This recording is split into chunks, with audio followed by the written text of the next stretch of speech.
નમસ્તે વિદ્યાર્થી મિત્રો, ઉમા વિદ્યા સંકુલની યુટ્યુબ ચેનલમાં આપ સૌનું હાર્દિક સ્વાગત છે।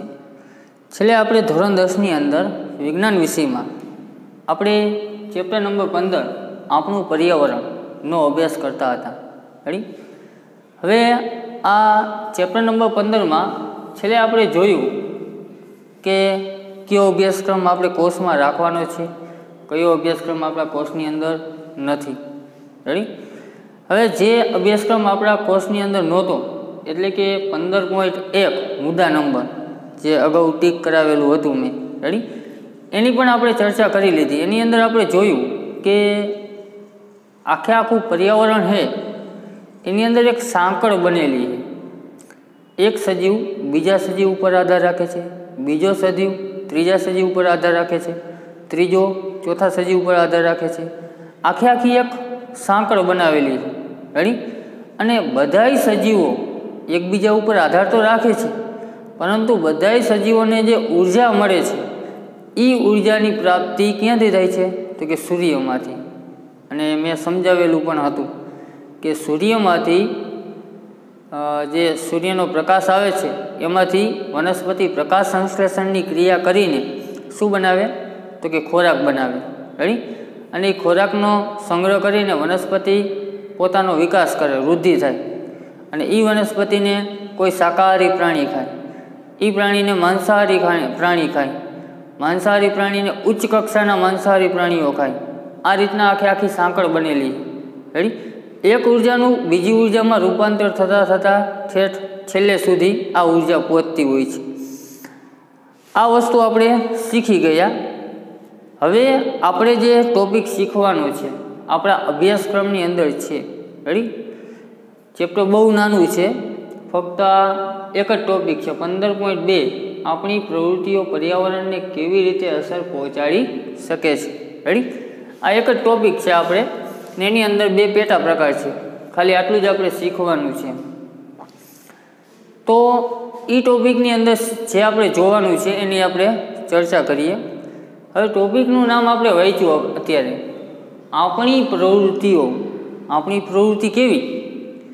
તો કે આપણે ઘરકામ કરતા હોય, આપણે ધંધો ચલાવતા હોય, આપણે કોઈ કારખાનું હોય, આપણે વાહન ચલાવતા હોય, રેડી, ઘણી બધી પ્રવૃત્તિઓ રોજિંદી ક્રિયાઓ કરીએ છીએ। તો દરેકને દરેક કંઈક પ્રવૃત્તિઓમાં કાંઈક ને કાંઈક નુકસાન થતું હોય છે। એ નુકસાન આપણું પણ નુકસાન હોય, અને જાણતા અજાણતા આપણે પર્યાવરણનું નુકસાન પણ કરીએ છીએ। રેડી? આપણી પ્રવૃત્તિઓ પર્યાવરણને કેવી રીતે અસર પહોંચાડી શકે, આ આપણી પ્રવૃત્તિ દ્વારા આપણને જે નુકસાન થાય એની ચર્ચા નથી કરવાની, પણ પર્યાવરણને નુકસાન કઈ રીતે થાય છે, અને પર્યાવરણને નુકસાન એ આપણું જ નુકસાન છે। રેડી? આપણે કંઈક કાચની વસ્તુ લઈને જતા હોય અને પડી જાય, તૂટી ગઈ, તો એ આપણું નુકસાન। પણ આપણે વાહન ચલાવીએ છીએ અને જો એમાંથી ધુમાડો ઉત્પન્ન થતો હોય તો એ પર્યાવરણને નુકસાન થયું, અને પર્યાવરણને નુકસાન તો આપણે રહીએ છીએ ક્યાં? તો કે પર્યાવરણમાં, તો એ આપણું જ નુકસાન થયું કહેવાય। એ બધાના ભાગે આવે પછી નુકસાન। રેડી? એક વ્યક્તિના સમજવાથી આખી દુનિયાનું પ્રદૂષણ અટકાવી નથી શકાતું। બધાય જો સમજી શકે તો આખું વિશ્વનું જે પર્યાવરણ છે એને આપણે સંતુલિત કરી શકીએ, બચાવી શકીએ, એને સુધારી શકીએ।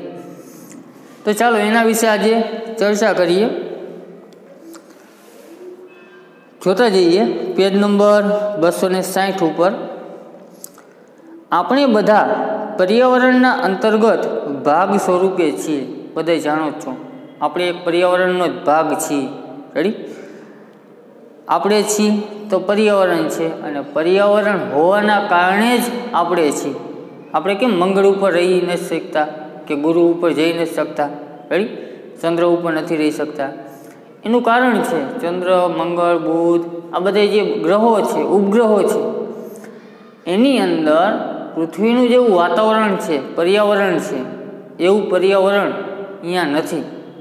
અહીંયા ઘણા બધી અશુદ્ધિઓ, ઝેરી વાયુ, આ બધી હોવાના કારણે અહીંયા આપણે વસી શકીએ એ સંભવ છે નહીં।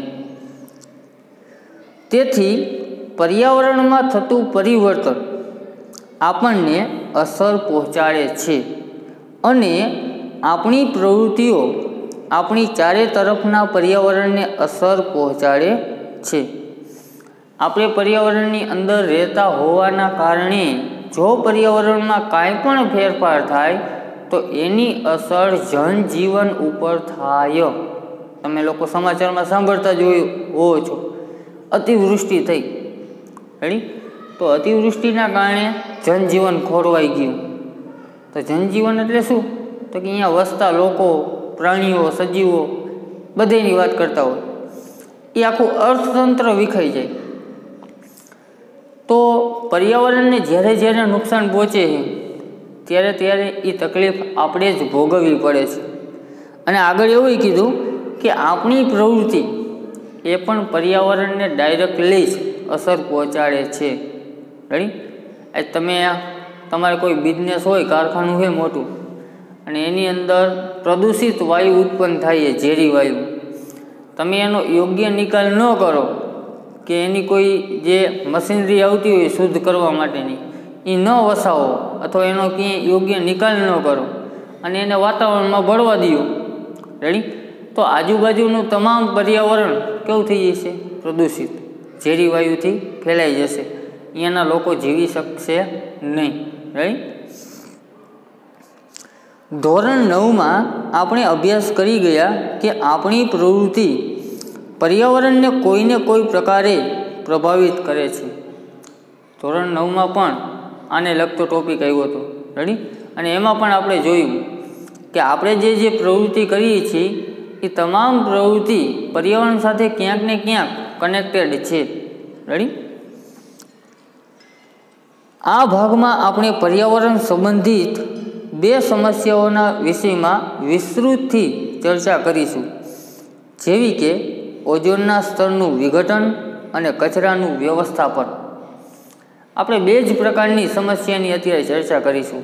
સમસ્યા અઢળક છે. રેડી? એના વિશે લખવા બેસી તો બુકની બુક ભરાઈ જાય. પણ અત્યારે આપણે જે ભયંકર સમસ્યા છે એમાંની એક સમસ્યા છે ઓઝોનના સ્તરનું વિઘટન અને બીજી સમસ્યા છે કચરાનું વ્યવસ્થાપન. આ 2 સમસ્યા વિશે આજે આપણે શીખશું. એની અંદર ચાલો પહેલો ટોપિક આવે છે 15.2.1 ઓઝોન સ્તર અને તે કેવી રીતે વિઘટન પામે છે. પહેલાં તો વાત કરી લઈએ કે ઓઝોન સ્તર. આ ઓઝોન કોણ છે? ઓઝોન એ આપણું એક પૃથ્વીનું કવચ છે, કેવું હોય તો કહી શકાય.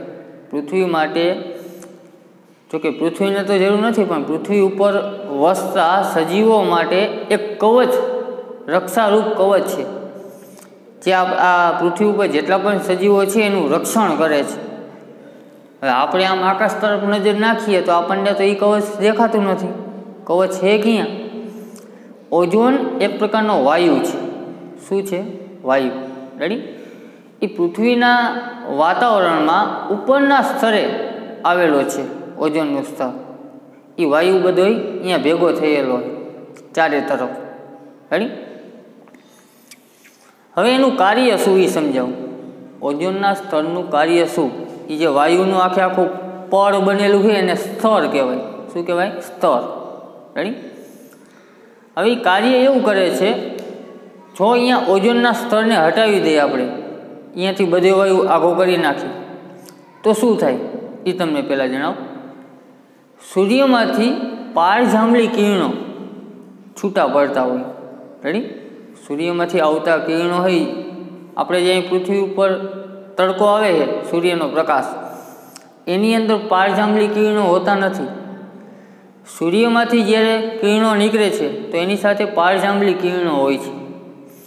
એ પારજાંબલી કિરણો વચ્ચે ઓઝોનનું સ્તર અહીંયાથી હટાવી દો અને ડાયરેક્ટ પૃથ્વી ઉપર આવવા દો. રેડી? તો એ પારજાંબલી કિરણો આપણી ચામડી પર ડાયરેક્ટલી પડે તો ચામડીના ઘણા બધા કેન્સર થઈ શકે. આપણી ચામડી દાજી જાય, તમે રહી ન શકો, વનસ્પતિઓ સુકાવા લાગે. તો વિચાર કરો કે આ ઓઝોનનું સ્તર તો એવું તો શું કાર્ય કરે છે? કે જેના કારણે પારજાંબલી કિરણો આપણા સુધી પહોંચતા નથી. ઓઝોનનું સ્તર ચારે તરફ ઢંકાયેલું છે. હવે સૂર્યના કિરણો જ્યારે ઓઝોનના સ્તરમાંથી પસાર થાય પારજાંબલી કિરણો, ત્યારે શું બને છે? ઓઝોનનું સ્તર છે એ પારજાંબલી કિરણોનું શોષણ કરે. ઓઝોનનો ગુણધર્મ છે પારજાંબલી કિરણોનું શોષણ કરી લેવાનું. એ શોષણ કરી લે. શોષણ કરવાના કારણે શું થશે? તો કે પારજાંબલી કિરણો અહીંયા ને અહીંયા અટકાઈ ગયા, જેના કારણે આપણા સુધી ખાલી સાદો પ્રકાશ જ પહોંચે અને આપણે શાંતિથી અહીંયા પૃથ્વી ઉપર જીવી શકીએ. હવે એ ઓઝોનના સ્તરને આપણે અહીંયા પૃથ્વી ઉપર બેઠા બેઠા ઉપર તોડી છીએ. કઈ રીતે તોડતા હઈશું? પાણકા મારી આપણે? નહીં. પાણકા માર્યા વગર પણ એ ઓઝોનનું સ્તર આપણી અમુક પ્રવૃત્તિના કારણે એ તૂટી રહ્યું છે. કેવી રીતે સમજાવ? આખું વાંચીને સમજાવીશ. રેડી? અત્યારે ખાલી એમનું સમજાવી દઉં. પહેલાંના સમયમાં એટલે હજી 5-10 વર્ષ પહેલાંની જ વાત છે, જે આપણે સ્પ્રે ઉપયોગમાં લેતા, પરફ્યુમ કપડામાં છાંટવાનો. રેડી? એ સ્પ્રેની અંદર પહેલાં ગેસ આવતો. પહેલાંના સ્પ્રે કેવા આવતા? ગેસવાળા. તમે દાબી રાખો તો સ્પ્રે નીકળ્યા જ રાખે. એ સ્પ્રેની અંદર જે ગેસ આવતો એ CFC ગેસ આવતો. કયો ગેસ આવતો? CFC, chlorofluorocarbon. રેડી? એનો ગેસ આવતો. હવે ક્લોરોફ્લોરોકાર્બન એ એવો છે કે હવામાં ભળે અને હવામાં ભળીને ઉપર સુધી પહોંચે, ઓઝોનના સ્તર સુધી. તો શું કરે? ઓઝોનના સ્તરને તોડે છે. એની સાથે પ્રક્રિયા કરીને ઓઝોન દૂર કરી નાખે. એના કારણે ઓઝોન અહીંયાથી તૂટતો જાય. ખાલી સ્પ્રેના કારણે જ નહીં. પહેલાંના સમયમાં જે ફ્રીજ આવતા, જૂનવાણી ફ્રીજ, રેડી? એની અંદર જે ગેસ વાપરવામાં આવે છે, ફ્રીજની અંદર એ ગેસનો બાટલો આવે ને, રેડી? એ ગેસમાં પણ CFC ગેસ આવતો, જેના કારણે ઓઝોનનું સ્તર દિવસે ને દિવસે તૂટતું જાય. તો અત્યારે પહેલાં એવા ઘણા બધા સાધનો હતા, રેડી? ને અત્યારે હવે આખું વિશ્વ એક બેઠક કરીને આની સમસ્યાનો ઉકેલ માટે એક નિર્ણય લીધો કે ઓઝોનના સ્તરને નુકસાનકારક જેટલા પણ વાયુઓ છે, જેટલી વસ્તુઓમાં વપરાય છે, એ બધી વસ્તુઓમાં સુધારો કરો. એ ગેસ વાપરવાનું બંધ કરો. તો અત્યારના ગેસ તમે જોઈશો, ઓલા જે સ્પ્રે છાંટો, રેડી? એની અંદર CFC ગેસ હોતો નથી. અત્યારના જે ફ્રીજ આવે છે, ફ્રીજનું ખોખું વાંચવાનું આખું, એની અંદર ક્યાંક લખેલું હશે કે CFC ગેસનો ઉપયોગ કરેલ નથી. રેડી? ઘણી બધી આવી વસ્તુઓ છે કે જેની અંદર આવા ગેસ વપરાતા હતા ને અત્યારે ઘણો બધો કંટ્રોલ પણ કરેલ છે. હવાના બીજા ઘણા બધા પ્રદૂષિત છે, પ્રદૂષણ ફેલાવનાર તત્વ. વાહનોમાં ધુમાડો ઉત્પન્ન થતો હોય તો એ ધુમાડામાં ક્યાંક કાર્બનના અણુઓ હોય જે ઓઝોનના સ્તરને નુકસાન પહોંચાડતું હોય. રેડી? એટલે દિવસે ને દિવસે સુધારા થતા રહ્યા છે, પણ પ્રદૂષણ એટલું બધું ફેલાય છે કે એ કંટ્રોલ કરવું ઘણું અઘરું છે. રેડી? ચાલો જોઈએ ઓઝોન સ્તર અને તે કેવી રીતે વિઘટન પામે છે. ઓઝોન O3 નો અણુ ઓક્સિજનના 3 પરમાણુઓથી બને છે. ઓઝોનનું અણુસૂત્ર શું થાય? O3 રાસાયણિક સૂત્ર. રેડી? જ્યારે સામાન્ય ઓક્સિજન, જેના અણુમાં 2 પરમાણુઓ હોય છે, તે ઓક્સિજન બધા જ પ્રકારના ઝારક સજીવો માટે આવશ્યક છે. ઓક્સિજનનું રાસાયણિક સૂત્ર શું થાય? અણુસૂત્ર O2. એ બધાય ઝારક સજીવો એટલે કે ઓક્સિજન જે શ્વાસમાં લે છે એને ઝારક સજીવો કહેવાય. રેડી? એના માટે આવશ્યક છે O2. પણ O3 એ એક પ્રકારનો ઝેરી વાયુ છે, ઓઝોન. ઓઝોનને આપણે શ્વાસમાં લઈ શકીએ નહીં, આપણું મૃત્યુ થઈ જાય. રેડી? ઓઝોન એક ઘાતક વિષ છે. ઓઝોન વાયુ છે એ એક પ્રકારનો ઝેરી વાયુ છે, પરંતુ વાતાવરણના ઉપરી સ્તરમાં ઓઝોન એક આવશ્યક કાર્ય સંપાદિત કરે છે. અહીં નીચે ક્યાંય ઓઝોન વાયુ નથી, પરંતુ ઓઝોન ક્યાં છે? ઉપરના સ્તરે. અહીંયા એક વિશિષ્ટ કાર્ય કરે છે. વિશિષ્ટ કાર્ય મેં અત્યારે સમજાવ્યું શું કાર્ય કરે છે. રેડી? તે સૂર્યમાંથી આવતા પારજાંબલી વિકિરણોથી પૃથ્વીને રક્ષણ આપે છે. સૂર્યમાંથી જે પારજાંબલી વિકિરણો આવ્યા એ વિકિરણોનું શોષણ કરે છે અને આપણને વિકિરણ એ આપણા સુધી પહોંચવા દેતો નથી. આ પારજાંબલી વિકિરણો સજીવો માટે અત્યંત હાનિકારક છે. ઓઝોનનું સ્તર અહીંયાથી હટી જાય અને ડાયરેક્ટલી આપણા ઉપર આવે તો અત્યંત હાનિકારક છે. ઉદાહરણ તરીકે માનવમાં ત્વચાનું કેન્સર ઉત્પન્ન કરી શકે છે. મેં વાત કરી ને, ચામડીનું કેન્સર થઈ શકે. વાતાવરણના ઉચ્ચ સ્તર પર પારજાંબલી વિકિરણોની અસરથી ઓક્સિજન O2 અણુઓથી ઓઝોન બને છે. વાતાવરણની ઉપર આ જે પારજાંબલી કિરણો કઈ છે એને અલ્ટ્રાવાયોલેટ કિરણ કહેવાય. રેડી? યુવી કિરણ. હવે એ કિરણો જ્યારે વાતાવરણમાં પ્રવેશે ત્યારે ઓક્સિજનના 2 અણુને છૂટા કરે. ઓક્સિજનના 2 અણુ હોય એ પારજાંબલી કિરણો સાથે સંયોજાઈને 2 અણુ છૂટા થાય, O+O. ઓક્સિજનના અણુમાંથી જ્યારે પારજાંબલી કિરણ પસાર થાય એટલે આપણે જે શ્વાસમાં ઓક્સિજન લઈએ છીએ એ ઓક્સિજનના 2 અણુ છૂટા થઈ જાય, O+O. રેડી? અને આ છૂટો થયેલો ઓક્સિજનનો એક અણુ એ ઓક્સિજનના 2 અણુ સાથે સંયોજાઈને ઓક્સિજનના 3 અણુ બનાવે, એટલે કે ઓઝોન બનાવે.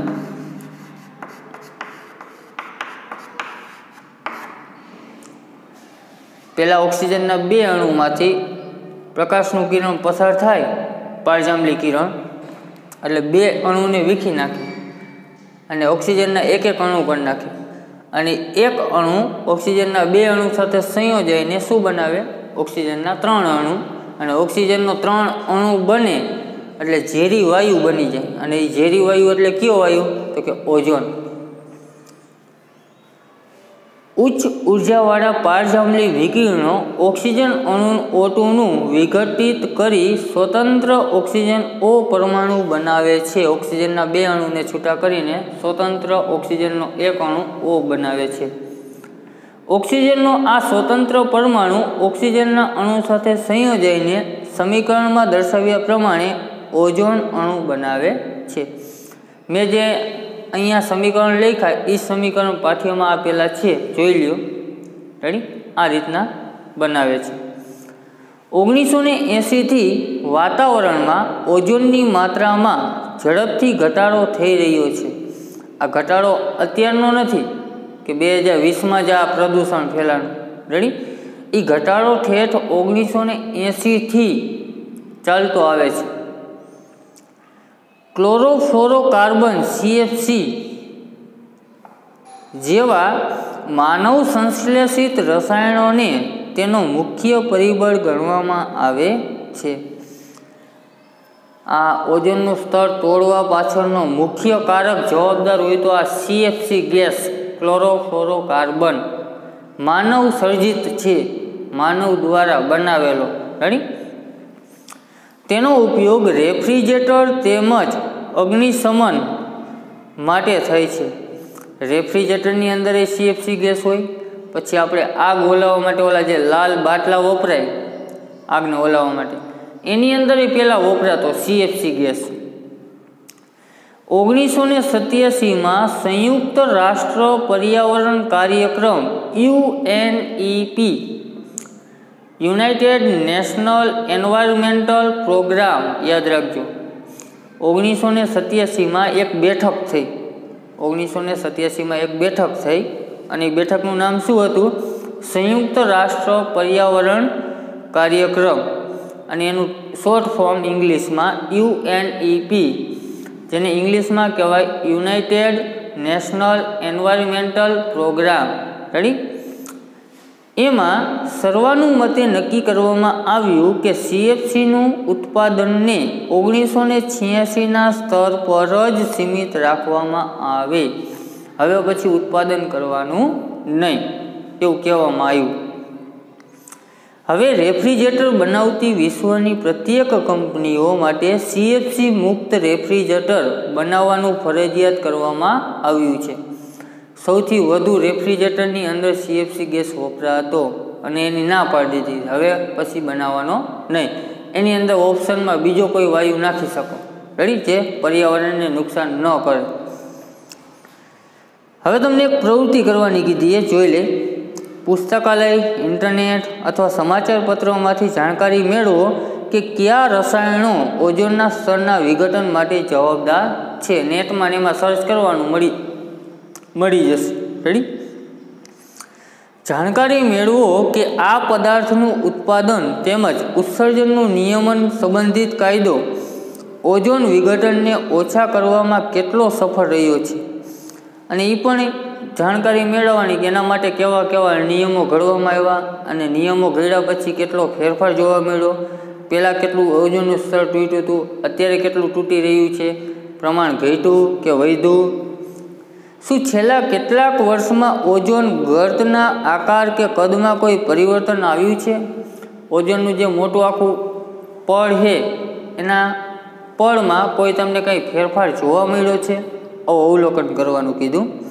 જાતે કરી શકો છો, મોબાઈલ તમારી પાસે હોય જ છે, ઓનલાઈન સર્ચ કરી શકો, રેડી.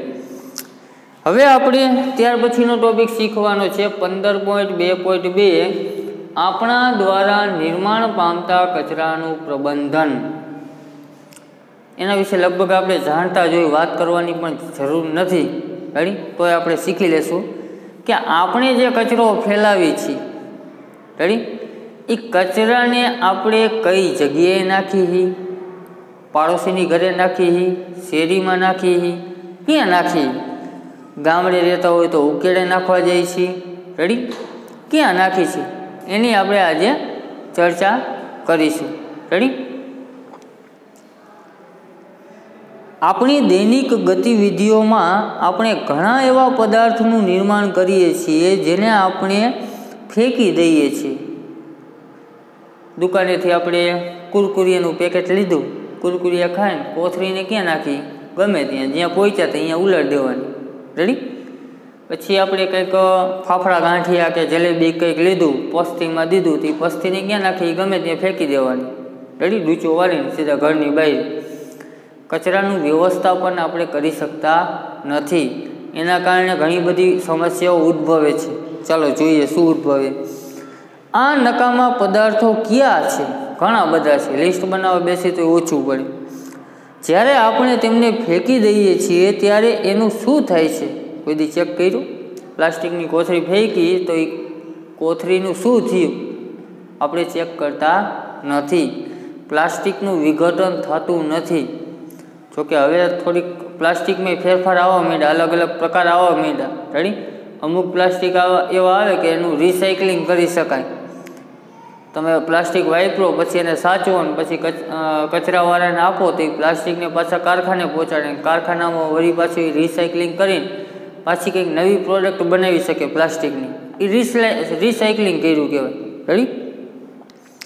આવો આ પ્રશ્નના જવાબ જાણવા માટે નીચેની એક પ્રવૃત્તિ કરી. ફરી એક પ્રવૃત્તિ આવે છે. પ્રવૃત્તિમાં કીધું તમારા ઘરેથી કચરો એકત્રિત કરો. તમારા ઘરમાંથી કચરો ગોતવાનો. તેમાં આખા દિવસમાં ઉત્પન્ન થયેલો કચરો, જેમ કે રસોડાનો કચરો. રસોડાના કચરામાં શું શું હોય? તો કે વાસી ખોરાક હોય, શાકભાજીના છોતરા હોય, ચાનો ઉપયોગ કરેલા પાન, દૂધની ખાલી થેલી, ખાલી ડબ્બા, પછી નકામા કાગળ, દવાની ખાલી શીશીઓ કે સ્ટ્રીપ્સ એટલે કે પતરા, બબલ પેક, જૂના ફાટેલા કપડાં, તૂટેલા જૂતા વગેરે હોઈ શકે. આવો બધો કચરો એકઠો કરવાનો. તેને શાળાના બગીચામાં એક ખાડો કરીને દબાવી દો. જો એવું સ્થાન પ્રાપ્ત ન હોય તો કચરાને કોઈ જૂની ડોલમાં અથવા કુંડામાં એકત્રિત કરીને તેને 15 સેમી જાડી માટીના સ્તરથી ઢાંકી દો. આ રીતના તમારે પ્રયોગ કરવાનો છે. શાળામાં ક્યાંક ખાડો ખોદીને દાટવાનું, અથવા તો તમારે શું કરવાનું, ઘરે એક કુંડું લેવાનું પ્લાસ્ટિકનું, રેડી. અને એ કુંડાની અંદર કચરો નાખીને માથે 15 સેમી જેટલી ધૂળનો થર જમાવી દેવાનો. રેડી? તેને પાણીનો છંટકાવ કરી ભીનું રાખો અને 15 દિવસ પછી તેનું અવલોકન કરો. 15 દિવસ સુધી તમારે પાણીનો છંટકાવ કરતો રહેવાનો. રેડી? અને 15 દિવસ પછી એનું અવલોકન કરવાનું છે. તે કયા પદાર્થો છે કે જે લાંબા સમય પછી પણ અપરિવર્તિત રહ્યા છે? તે કયા પદાર્થો છે કે જેના સ્વરૂપ કે સંરચના પરિવર્તન આવ્યું છે?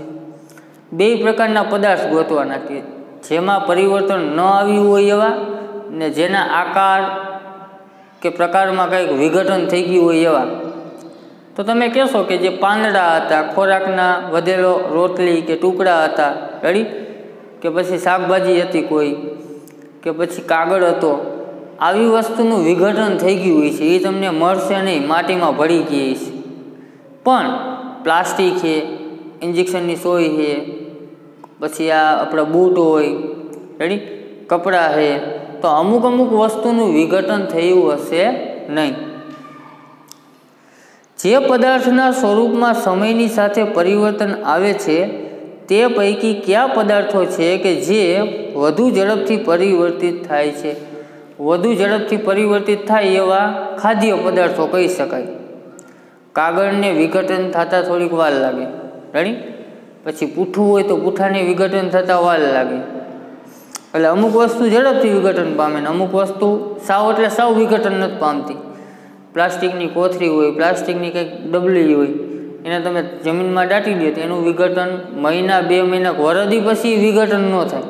રેડી? આપણે જૈવિક ક્રિયાઓના પ્રકરણમાં અભ્યાસ કર્યો કે આપણા દ્વારા ખાધેલા કે ભોજનમાં લીધેલા ખોરાકનું પાચન વિવિધ ઉત્સેચકો દ્વારા થાય છે. પણ શું તમે ક્યારેય વિચાર્યું છે કે એક જ ઉત્સેચક ખોરાકના બધા જ પદાર્થોનું પાચન કેમ કરી શકતો નથી? જૈવિક ક્રિયા ચેપ્ટરમાં તમે શીખી ગયા કે આપણે ખોરાક ખાઈએ એટલે પેટમાં એનું વિઘટન થાય. અને વિઘટન કોણ કરે? તો કે ઉત્સેચક. અને એક જ ઉત્સેચક બધા પદાર્થનું વિઘટન કરી શકતો નથી, બધાનું પાચન કરી શકતો નથી. કારણ કે બધાને વિઘટન કરવાની અલગ અલગ પ્રક્રિયા હોય છે. રેડી?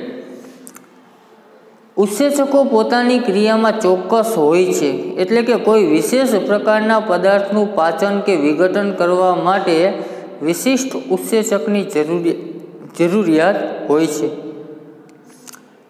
એટલે દરેક ઉત્સેચક, ધારો કે એક ઉત્સેચક એ કાર્બોદિતને પચાવી શકતો હોય તો તમે ગમે તે વસ્તુ ખાધ કરો તો એ ઉત્સેચક એ બધા ખોરાકનું પાચન નહીં કરે, એના માટે બીજો ઉત્સેચક હોય. રેડી? એટલે જ કોલસા ખાવાથી આપણને ઉર્જા પ્રાપ્ત થતી નથી, કારણ કે કોલસાનું વિઘટન આપણા પેટમાં જે ઉત્સેચક છે એ વિઘટન કરી શકતા નથી. કોલસો એમને પડ્યો રહી, એટલે કોલસામાંથી આપણને ઉર્જા મળી શકે નહીં. આ કારણે જ પ્લાસ્ટિક જેવા માનવ નિર્મિત ઘણા બધા પદાર્થનું વિઘટન જીવાણુ કે અન્ય મૃતોપજીવી દ્વારા થઈ શકતું નથી. જમીનની અંદર જીવાણુ હોય, ઘણા બધા મૃતોપજીવી સજીવો રહેતા હોય. રેડી? જમીનમાં કોઈ વસ્તુ દટાઈ જાય તો એનું ધીમે ધીમે વિઘટન થવા માંડે. ધારો કે રોટલીનો ટુકડો તમે દાટી દો તો અંદર જમીનમાં જે સજીવો છે એ ખોરાકનું વિઘટન કરી નાખશે. પણ એની જગ્યાએ પ્લાસ્ટિકને દાટી દીધો તો પ્લાસ્ટિકમાં ખાવા જેવું શું છે? તો એ સજીવ એને અડવાનો પણ છે નહીં. એટલા માટે પ્લાસ્ટિક એમને પડ્યું રહી. આ પદાર્થો પર ભૌતિક ક્રિયા જેવી કે તાપમાન અને દબાણની અસર થાય છે, પરંતુ સામાન્ય અવસ્થામાં તેઓ લાંબા સમય સુધી પર્યાવરણમાં અવિઘટિત સ્વરૂપે ટકી રહે છે. પ્લાસ્ટિક જેવી વસ્તુ હોય તેના ઉપર તાપમાન અને દબાણની અસર થતી હોય. પ્લાસ્ટિક તડકે પડ્યું રહે તો એ ભૂકો થઈ જાય, ફળી જાય. રેડી? પણ એને ક્યાંક દાટી દો અને તડકો ન લાગે, દબાણ ન લાગે તો એ પ્લાસ્ટિક એવું ને એવું રહે. જે પદાર્થો જૈવિક ક્રિયા દ્વારા વિઘટિત થાય છે તેઓ જૈવ વિઘટનીય પદાર્થ કહેવાય. જેનું વિઘટન થઈ શકે એને કહેવાય જૈવ વિઘટન. ઉપરની પ્રવૃત્તિમાં તમારા દ્વારા ખાડામાં દાટેલ પદાર્થોમાંથી કેટલાક પદાર્થો જૈવ વિઘટનીય છે જે પદાર્થો જૈવ ક્રિયામાં વિઘટન પામતા નથી તેવા પદાર્થોને જૈવ અવિઘટનીય પદાર્થો કહેવાય છે. જેનું વિઘટન શક્ય નથી રેડી એવા પદાર્થને આપણે શું કહેશું? જૈવ અવિઘટનીય.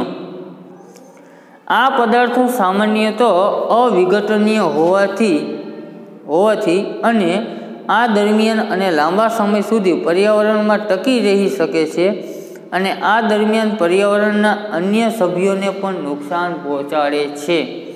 પ્લાસ્ટિક જેવી વસ્તુ છે જમીનમાં કાયમ માટે પડી રહે તો જમીન છે એ જમીનની અંદર બીજા સજીવોને પણ નુકસાન કરે, જમીનને પણ બગાડે છે રેડી એનું વિઘટન ઝડપથી ન થતું હોવાના કારણે. હવે આપણને એક પ્રવૃત્તિ કરવાની કીધી. પુસ્તકાલય અથવા ઇન્ટરનેટ દ્વારા જૈવ વિઘટનીય તેમજ જૈવ અવિઘટનીય પદાર્થના વિષયમાં વધારે જાણકારી મેળવો. અત્યારે જે ટોપિકની વાત કરી એવા ટોપિક તમારે ઇન્ટરનેટની મદદથી મેળવવાના, પુસ્તકાલયમાંથી મેળવવાના. જૈવ વિઘટનીય પદાર્થો કેટલા સમય સુધી પર્યાવરણમાં એક જ સ્વરૂપે રહી શકે છે એ પ્રશ્નની જાણકારી પણ તમારે મેળવવાની છે. આજકાલ જૈવ વિઘટનીય પ્લાસ્ટિક મળી રહે છે. આ પદાર્થના વિષયમાં હજુ વધારે જાણકારી મેળવો અને શોધી કાઢો કે શું પર્યાવરણ પર નુકસાનકારક અસર થાય છે કે નહીં. અત્યારે પણ હજી પણ જૈવ અવિઘટનીય પદાર્થો તમારી સામે આવતા જ હોય છે. દુકાને જાઓ બટેકા લેવા, તમને પ્લાસ્ટિકની થેલીમાં બટેકા દઈએ તો પ્લાસ્ટિક શું છે? જૈવ અવિઘટનીય રેડી. તો એ પ્લાસ્ટિક દુકાનદાર આપણને આપે છે તો એના ઉપર કંઈ પ્રતિબંધ છે કે નહીં આવી બધી જાણકારી મેળવો. થોડા પ્રશ્નો આપ્યા છે, 3 પ્રશ્ન ઉપર જે ચલાવેલું છે આપણે એની અંદરથી પૂછેલા છે, જરાક વાંચી લેજો. આપણે આગળ થોડુંક પાઠ પૂરો કરી લઈ. કોઈપણ શહેર તેમજ કસ્બામાં જતાં ચારે તરફ કચરાનો ઢગલો જોવા મળે છે. કોઈ પર્યટન સ્થળની મુલાકાત લઈએ તો આપણને વિશ્વાસ છે કે ત્યાં પણ વિપુલ પ્રમાણમાં ખાદ્ય પદાર્થની ખાલી થેલીઓ અહીં તહીં ફેલાયેલી કે વિખરાયેલી જોવા મળશે. અગાઉના ધોરણમાં આપણા દ્વારા ઉત્પન્ન થતા આ કચરાનો નિકાલ કરવાના ઉપાય વિશે ચર્ચા કરી હતી. આવો આ સમસ્યા પર વધારે ગંભીર ધ્યાન આપીએ. કોઈ પણ તમે પર્યટન સ્થળ ઉપર ગયા હોય તો વિશ્વાસ હોય આપણને અહીંયા જઈશું એટલે કચરો હશે. શા માટે હશે?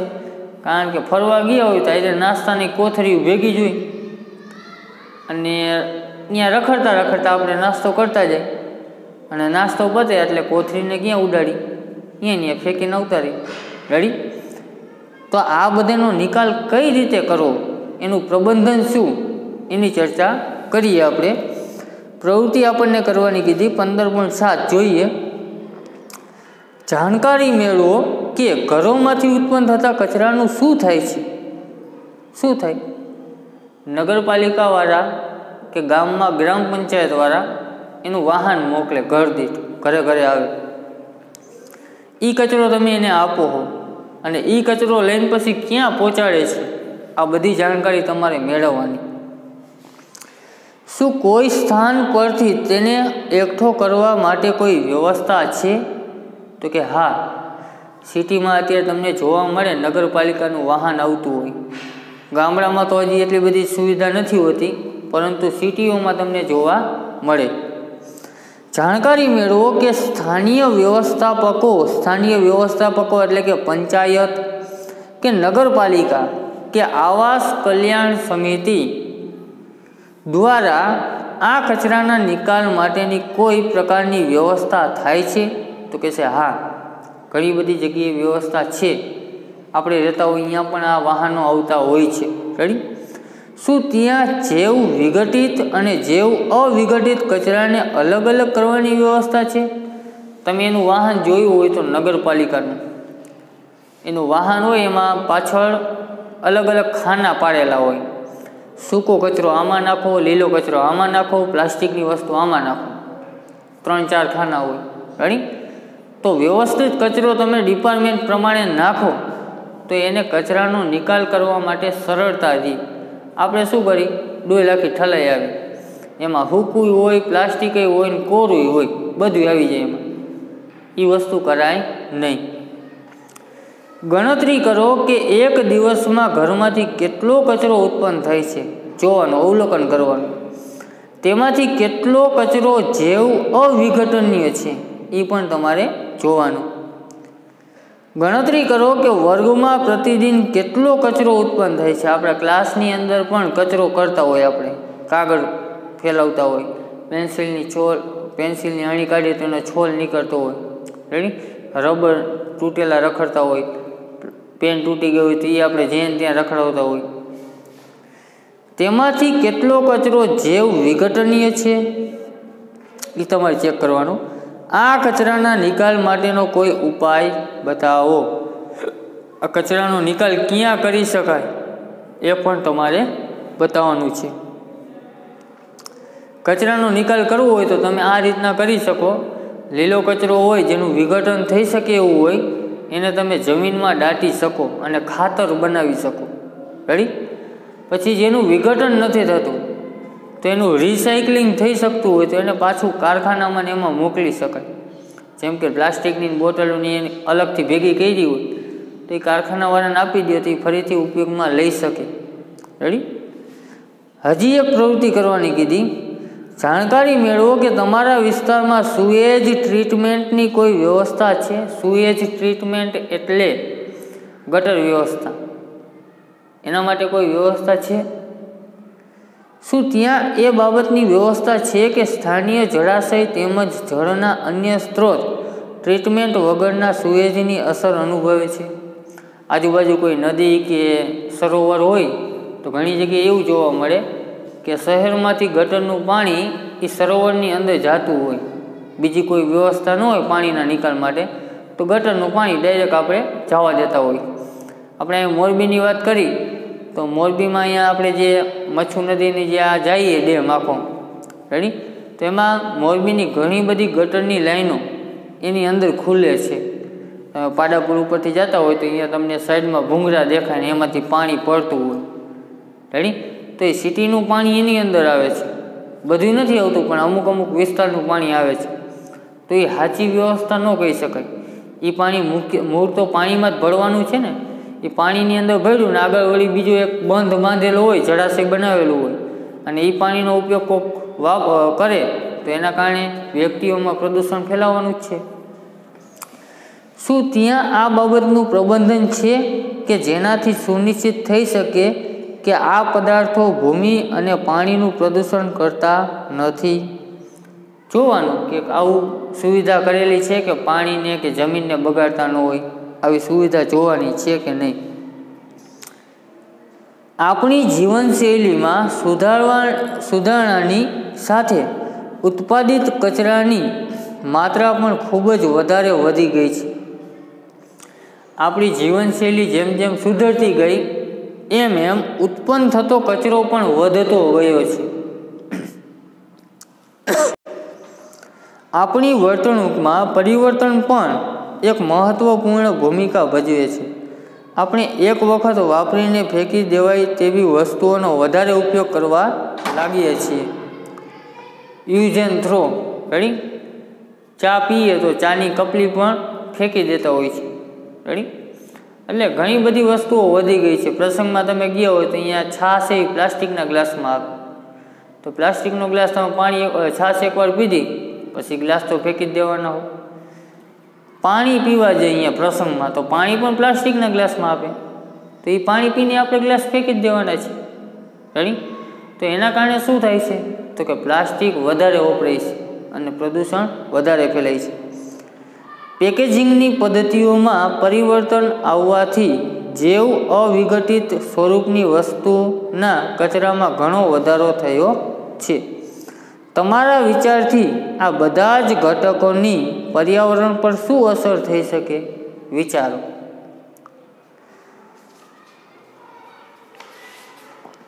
હવે આગળ તમને આના વિશે વિચાર કરવાનું કીધું છે. એની અંદર એવું આવે છે કે ટ્રેનમાં નિવર્તનીય કપ, ખાલી ઉપર છેલ્લી માહિતી આપી દઉં, વાંચી લેજો, કાંઈ છે નહીં એની અંદર. ટ્રેનની અંદર વચ્ચે એવું ચાલુ કર્યું હતું કે આ પ્લાસ્ટિકના કપમાં જો ચા પીવામાં આવે તો પ્લાસ્ટિક કેટલું બધું વપરાય. રેડી? તો એની જગ્યાએ એવું વિચાર્યું કે માટીના કપ આપી. રેડી?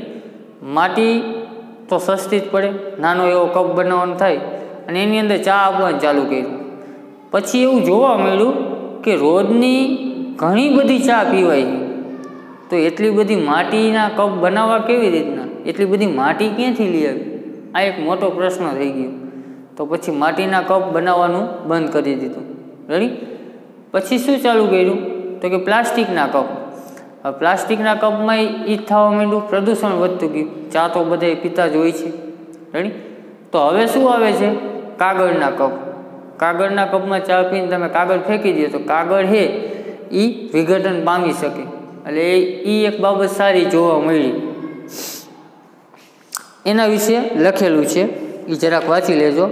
અને પાછળ એક પ્રવૃત્તિ 15.9 આપેલી છે ઇન્ટરનેટમાંથી, પુસ્તકાલયમાંથી. આ બધી વસ્તુઓ ગોતો કે કેનું વિઘટન થઈ શકે ને કેનું ન થઈ શકે. રેડી? એ પ્રવૃત્તિ પણ જોઈ લેજો. અહીંયા આપણું આ ચેપ્ટર છે એ પૂર્ણ થાય છે. ચેપ્ટર નંબર 15 આપણું પર્યાવરણ. અહીંયા સુધી આપણે રાખીએ.